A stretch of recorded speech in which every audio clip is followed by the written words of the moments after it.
ya ahlus sunnah, as-salafiyun, selalu dituduh orang-orang yang suka mengkafir-kafirkan orang.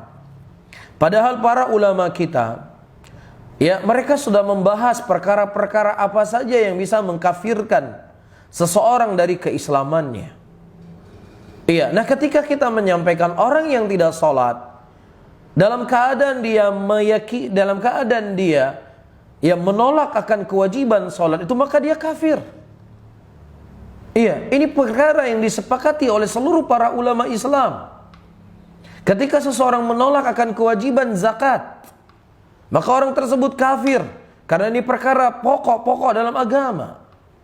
Nah begitu juga ketika seseorang mengingkari akan syahadat, dan syahadat itu bukan hanya sekadar ucapan, tapi syahadat itu ada konsekuensi-konsekuensi yang seseorang harus lakukan.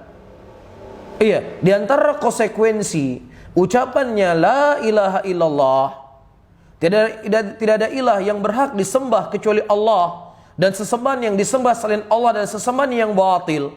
Ketika seseorang mendatangi kubur, ya, kemudian dia meminta kepada kubur tersebut, dia memohon kepada pemilik kubur agar diberikan apa yang dia inginkan, maka orang seperti ini kufur, keluar dari Islam. Pembahasan kita adalah pembahasan orang yang mendatangi kubur dan meminta kepada kubur akan hajat-hajat mereka.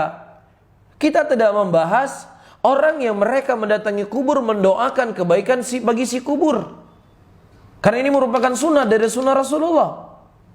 Iya, kita juga tidak membahas orang yang datang ke kubur, dia berdoa kepada Allah Subhanahu wa taala, dia memohon kepada Allah, tetapi keyakinannya di kubur ini lebih baik, saya lebih khusyuk.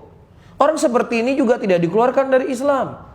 Nah, ketika Anda datang ke kubur, pada poin yang pertama yang Anda ingin lakukan, maka ini sesuai dengan sunnah Rasulullah. Nah yang kedua, kalau Anda melakukan poin yang kedua, Anda berdoa kepada Allah tapi di samping kuburan, dengan keyakinan di kuburan ini saya lebih khusyuk dalam saya berdoa, dan saya minta kepada Allah, ini juga tidak dikafirkan. Kemudian bagaimana Anda mengeneralkan mereka inilah kelompok yang suka mengkafir-kafirkan orang, ya, dalam keadaan, ya, mereka mengitlakkan siapa saja datang kubur kafir. Siapa yang ngomong kafir orang datangi kubur? Ya, ini merupakan bentuk kedustaan. Saya alamuna ghadan manil kadzabul asyir. Akan datang, akan ketahui siapa sebenarnya pendusta, siapa sebenarnya yang suka mengkafir-kafirkan muslimin.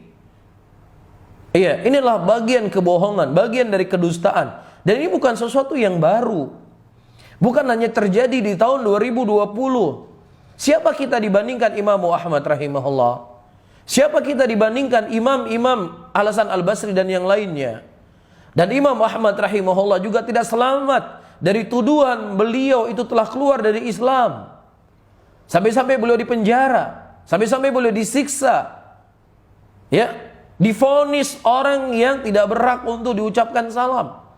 Maka ketika Imam Ahmad mengucapkan salam kepada pemimpin pada waktu itu, dia tidak mau mengucapkan salam karena keyakinan dia Imam Ahmad telah keluar dari Islam, karena Imam Ahmad mengatakan Al-Quran adalah kalamullah, bukan makhluk. Jadi ini bukan perkara yang baru, saudara-saudaraku muslimin.